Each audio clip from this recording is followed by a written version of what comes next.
It's another edition of Time About the Movies, and today we're wrapping up 1996, looking at Christmas weekend, December 27th, and we've got 9 movies to look at. We have a lot to get to, so let's not even waste any more time. Let's just jump on into it, and we're going to start off with the biggest new release of the weekend, John Travolta in Michael. Reporters are about to get the story of the century. Have you ever met an angel? Yeah, once. You're kidding. Yes, I am. And the shock of a lifetime. Would you mind if I touched? Hey, Hey, you too. I'm a writer too. Oh, Really? What did you write? Psalm 85? Michael, I thought angels were cleaner. I'm not that kind of angel. rated PG, starts Christmas Day. Well, at least it was better than Mixed Nuts, the last movie Nora Ephron did, but this is certainly not up to par with her previous work, and for John Travolta, who had another big hit in 1996 that we already looked at with Phenomenon, which is a far superior film, I could see the potential with this movie, but really, it really doesn't know what kind of a film it really wants to be. Does it want to be a straight-up fantasy comedy? Does it want to be taken does it want to be taken seriously? Because it really has a hard time figuring out what kind of a tone it wants to set, and it has a great cast to really work off of, too. Travolta, Andy McDowell, William Hurt, Bob Hoskins, Joey Lauren Adams, Robert Pastorelli. I mean, there's a lot of really good talent in here. Gene Stapleton, Terry Garr, Wallace Langham, Carla Gugino, Richard Sheath. Really good cast overall here, but it just doesn't have anything really to say about the movie. It's a film that really, it tries to get by on its performances alone, but it's just not enough to really make it stand out. I mean, there's a lot of good ideas that really could have been made with this movie. I mean, John Travolta can be a really good actor. We've seen him in great movies, a couple of really good movies in this particular year. Phenomenon, of course, Broken Arrow was a fun movie.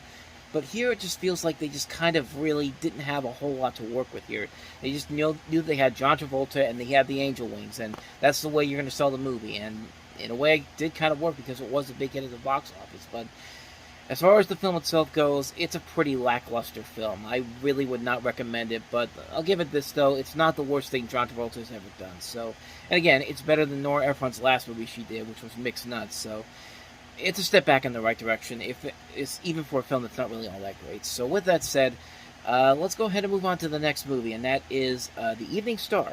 To laugh, Don't you believe that I love you? Oh, yes, I can see where you live. come to cry, We are your family. You're stuck with us whether you like it or not. come to terms again. I'm looking for the love of my life. Not that many more shopping days till Christmas. Paramount Pictures presents the continuing story of Terms of Endearment, The Evening Star, rated PG-13. Starts Christmas Day at theaters everywhere. Kind of like with The Two Jakes, which was basically another Jack Nicholson sequel to a very unnecessary sequel to a classic film starring Jack Nicholson, I should say.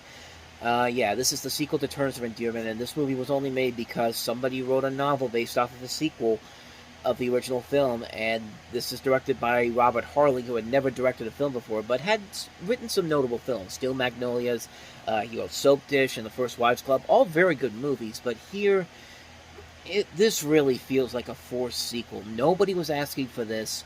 You did not need a sequel to Terms of Endearment. Terms of Endearment works on its own. It's one of the best It's one of the best melodrama films you'll ever see. Shirley MacLaine and Deborah Winger, classic film. Jack Nicholson's great in that film as well. But here it just feels like they're forcing a sequel, getting all these talented people together. You got Shirley MacLaine back, you got Jack Nicholson back, Bill Paxton's in here, Juliette Lewis, Miranda Richardson, George Newbern, Marion Ross, Donald Moffat. Just a phenomenal cast here. But again, kind of like with Michael, it just doesn't have anything that warrants really to be coming out here, and it just really, it's not a very solid film. It's a film that just feels like it's just forced out because, hey, Terms of Endearment was a huge success 13 years ago. Let's make another movie. And a lot of death in this movie. I feel like they did that because, well, one of the things that was keeping Terms of Endearment together was the death of Deborah Winger. So let's just multiply it by 1,000. It's just like, okay, maybe not 1,000, but you get the idea. There's way too many people that die in this fucking movie. It's just like, come on, man. Like, this movie really is just pushing itself. Like, there was no reason to make this movie. None at all. Like, I don't care if there was a sequel book made to this. It's just like, just because something has a sequel that's a book, it doesn't need to be a sequel in real life. Like, To Kill a Mockingbird did not need a sequel, but we got a sequel later on down in life, over 6 years later, in book form. And you know what? That was not a great book either. And I'm glad that they never made that into a film. But I say that now. But watch, somebody's going to do it. By the time of recording this, the writer's strike is still going on. So maybe that's a good thing that the writer's strike isn't going on. But I digress, though. The Evening Star, just a pointless sequel on so many levels. There was no reason to make a sequel to this. You don't have you don't have James L. Brooks back. You got Shirley MacLaine and Jack Nicholson back, and that's the only thing you're selling this movie on. It's not a great film. It's a mess of a film. Absolutely pointless. So with that said, let's go ahead and move on to the next movie, and that is Woody Harrelson in Milos Forman's The People versus Larry Flynt. Truth, the whole truth, and nothing but the truth? No. Winner, 5 Golden Globe nominations. These including Best Actor, Woody Harrelson, Best Actress, Courtney Love, and Best Picture of the Year. They hate you because you're a smut peddler, you're the worst man in America. All I'm guilty of is bad taste. The People versus Larry Flynt. You having a virgin organized religion? A virgin? Rated R. Now in select cities. Probably one of Milos Forman's best films after Amadeus. I mean, this is the first film he had done in 7 years. Valmont was not a big hit, critically or financially, but this was a nice return to form for him. Woody Harrelson does a really great job as Larry Flynt. Edward Norton is great playing Alan Isaacman. James Cromwell, Crispin Glover, Vincent Schiavelli, James Carville, Norm Macdonald's also in here as well, and even Larry Flynt himself is in here. But the biggest surprise of this whole movie, I think it took a lot of people by surprise, was the fact that Courtney Love really was one of the strongest elements of the movie. I mean, it showed that, hey, she really could act, and you really were waiting for her to really take that leap and to become this big future actress and superstar, but that it never really got that way. I don't think she ever did another... Well, she did a couple of other films. She was in Man on the Moon, 200 Cigarettes, and Trapped, but other than that, though, this was probably the best movie she ever started because it really did show her potential as an actress, but... of course, she kind of took a downward spiral after the decade, the new millennium began. But at least in here, you got to see what she could do as an actress if you give her a really good script to work with. And this is a really good film. It's an entertaining tribute to Larry Flynt while also kind of satirizing him and also acknowledging the flaws of his character. And it's a really solid, enjoyable film. It's a film that also really shows how much Woody Harrelson has his range as an actor. I mean, I really don't think anybody else could really play this role other than Woody Harrelson, even though they wanted Bill Murray or Tom Hanks, which probably would have been a whole lot better. But I think Woody Harrelson does a great job here, and he's one of the main reasons why this film is so damn good. I mean, People vs. Larry Flynt, I'd highly recommend checking it out. So with that said, on to the next movie, and that is Madonna starring in Evita. Evita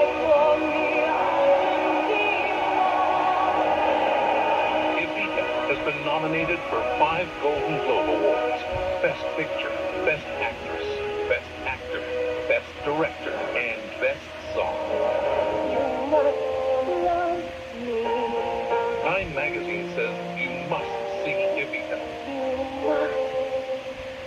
Rated PG. Starts Friday, January 10th at a theater near you. Not everything about Evita works story-wise, but really, the casting in this movie really saves the movie, especially Madonna playing Eva Peron. This is one of those reasons why Madonna shows in the past that she can be a really good actress, because we've seen her in movies where she really can act and sing at the same time, and there was a little bit of a stretch where she wasn't really doing that too well, especially in the early 90s, but she picked a really good role in this movie. She did a very good job playing Eva Peron, but you also have great performances by Antonio Banderas as well. Banderas, what the hell's going on with my mouth? Antonio Banderas, who plays Che in this, very good in here. Jonathan Pryce as Juan Perón, directed by Alan Parker. Alan Parker, of course, is a director who's made a lot of great movies, including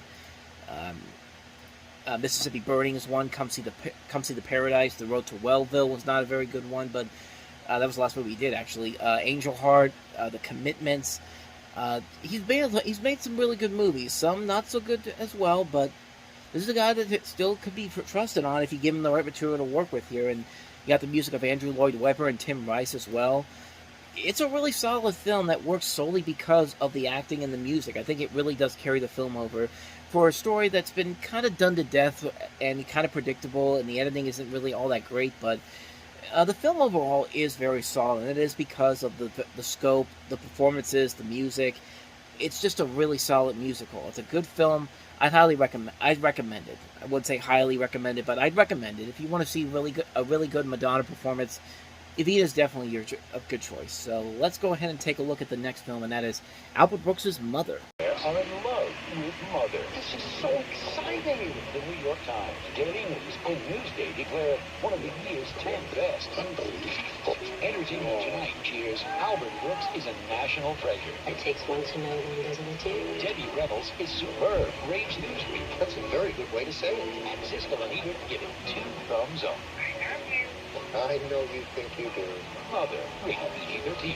Check local listings for showtimes. And then the movie takes a dark turn at the end, where Debbie Reynolds pulls out her heart, and it just gets crazy, and all that isn't all left up at the end. Of course, I'm referencing the Jennifer Lawrence Mother, directed by Darren Aronofsky, which is a really good movie on its own, and it's extremely dark. And you should check that out. But before you do, here's another Paramount movie with the name Mother to it. And it's a lighthearted comedy with Albert Brooks and Debbie Reynolds, and it's a really damn good movie. It's not quite as good as Albert Brooks' last movie he did, Defending Your Life, which I still think that's a far superior film, and probably his best film overall, but this is a really damn good movie, and it works because it's a lighthearted comedy. You got 2 really good performers here. Albert Brooks can be very funny and is given a very solid performance in here. He directs pretty well, too. Debbie Reynolds playing the mother in this, she's very good. And it's just a really sweet comedy. It's a sweet comedy. It doesn't really have to do anything to really offend you. It doesn't have to go for offensive material or just go over the top for it. Sometimes these comedies can be really fun and lighthearted. And this is definitely one of those prime examples of it. You got a really good cast besides Brooks and Reynolds. Rob Morrow from Northern Exposure, John C. McGinley, Lisa Kudrow. Just a really good cast here. Really fun material overall. I really like it a lot. I think it's a very underrated film, especially for people who like Albert Brooks but don't really see a lot of his work. I think a lot of his movies really are kind of underrated. Like, he's made a lot of really good movies, like the previously mentioned Defend Your Life, this film, and then his next film, The Muse, is very good too. I'd highly recommend checking this one out if you haven't seen it already. Mother is a very good movie, very underrated film. I highly recommend it. So, with that said, on to the next movie, and that is The Portrait of a Lady.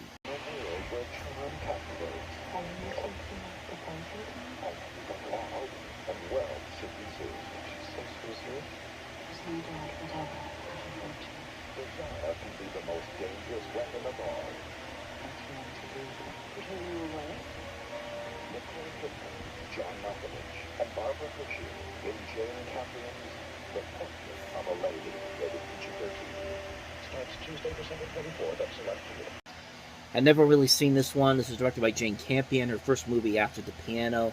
You follow the story of this woman, Isabel Archer, who is manipulated by her friend and the devious Gilbert Osmond. Nicole Kidman, Barbara Hershey, John Malkovich, Mary Louise Parker, Martin Donovan, Shelley Duvall, Richard E. Grant, Shelley Winters, Viggo Mortensen, Christian Bale, John Gielgud's in here. A really good cast overall. I guess Barbara Hershey got nominated for an Academy Award for this, and it doesn't look that bad. I mean, despite the fact that it has very mixed reviews on Rotten Tomatoes, doesn't look like it's a bad film overall. I mean, it could look very nice and just have a mediocre story to work with, but I don't know. I really don't know too much about this one to say if it's any good or not, but it came out this weekend, so might as well bring it up. So, anyway, on to the next movie, and that is Kenneth Branagh's massive adaptation of Hamlet.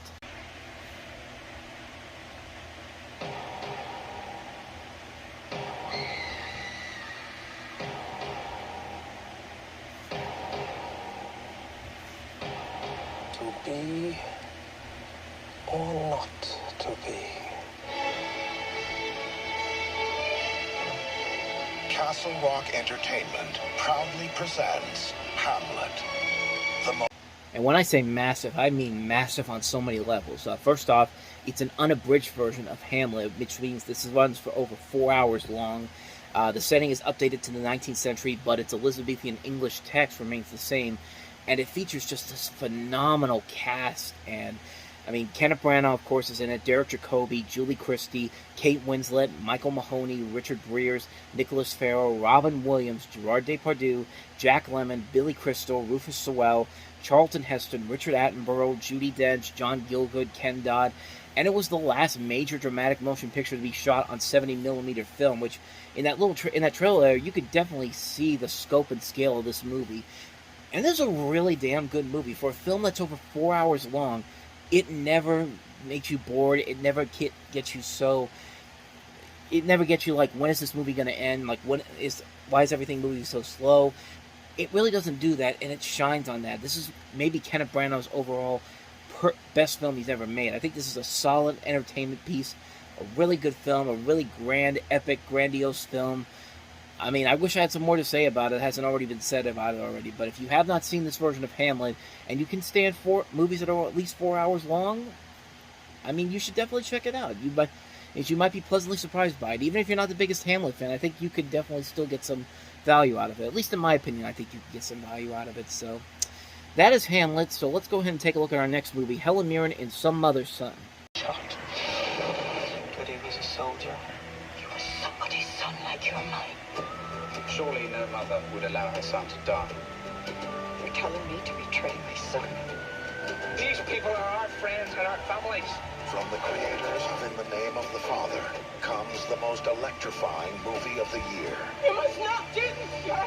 Ever Some Mother's Son. Opens December 26th at the Carlton Theater in Toronto. Coming this Sunday to NBC. I mean, really, when you look at that trailer, you can't tell me you don't expect to see a Sunday on NBC or on the CBS Sunday Night Movie type of thing. That's a preview that reminds me so much of the old school promos they used to do for movies on television. And it's directed by the same people that did In the Name of the Father, which it definitely feels like the same movie, honestly. It doesn't really feel like there's anything that different from that film, nor does it really feel like anything unique or different. I mean, the performances may be good enough to keep it going, but I've never really seen this film to really understand if it's any good. It might be, for all I know, but from what I saw from that little commercial there, I really do not have any real interest in seeing this film. So, like I said, maybe it could be good, maybe it's not, but that's just my thoughts on that one. So, let's go ahead and take a look at our last film, which is I'm Not Rappaport.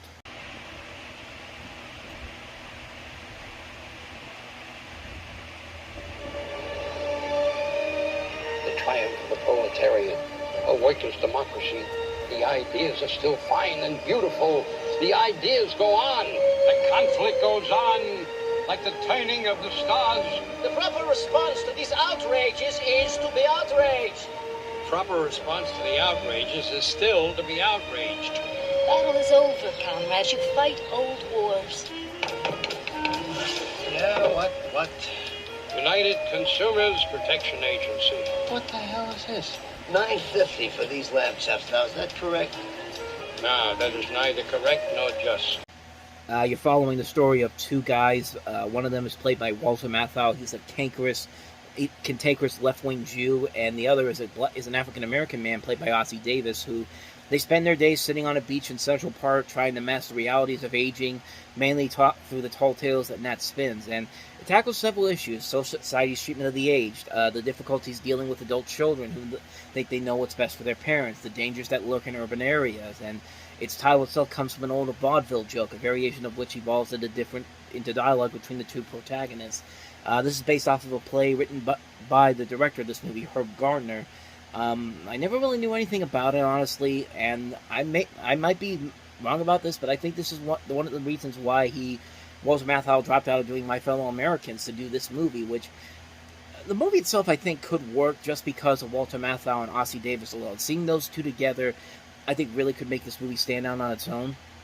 You also have a cast that also includes Amy Irving, Craig T. Nelson, Martha Plimpton, Boyd Gaines, Guillermo del Toro. Good lord. Guillermo del Toro is not in this movie. I almost said that, but it could be good. But excuse me. But I think it will work mostly because of Matthau and Davis. I think having those two together really would save the film overall. But other than that, though, there's nothing else that really makes me want to see this now. But I mean, it's got my interest mostly because of Matt Allen Davis. I want to see what they can do with a movie like this, so maybe one day I'll definitely check it out. I'm Not Rappaport. So, we are finally finished with 1996. That was it for this edition of Time About the Movies, but next time we meet, we will head into 1997, but before we do that, we'll jump into some 1996 leftovers, which, for the first time, I'm actually going to cover some movies that actually were not in theaters. Some of them were made for video, some of them were made for television, some of them got shipped to video. There's movies on here that was not on Box Office Mojo's website, but ones I want to cover. So next time we'll take a look at a couple of movies here, including Aladdin and the King of Thieves, mostly for what happened with Robin Williams with that movie. The Late Shift, the movie about the battle for the Tonight Show between Jay Leno and David Letterman. Project Alf, the finale to Alf, which comes 6 years after the show ended. Welcome to the Dollhouse, an underrated, a very well-known film that was surprisingly not listed on here for 96. Theater of Rex, one of the biggest direct bombs ever, because this was a film that was supposed to go to theaters, but got shipped direct-to-video and ended up becoming the most higher budgeted direct-to-video film ever. But when an $80 million movie goes from theaters to VHS, that should tell you right there. We also have some reissues of Willy Wonka and the Chocolate Factory and Vertigo we'll look at, and we'll also look at the infamous Mad Dog Time. So that is 8 movies we'll look at next time. So that will be the way we'll start 1997 with the 1996 leftovers. That will be for next time, but until then, thank you very much for watching, and if you want to see more videos like this, please hit the playlist on the next page, check out the previous episode, and I will see you guys tomorrow for another episode. So thank you very much for watching. I'll see you next time, and until then, as always, take care.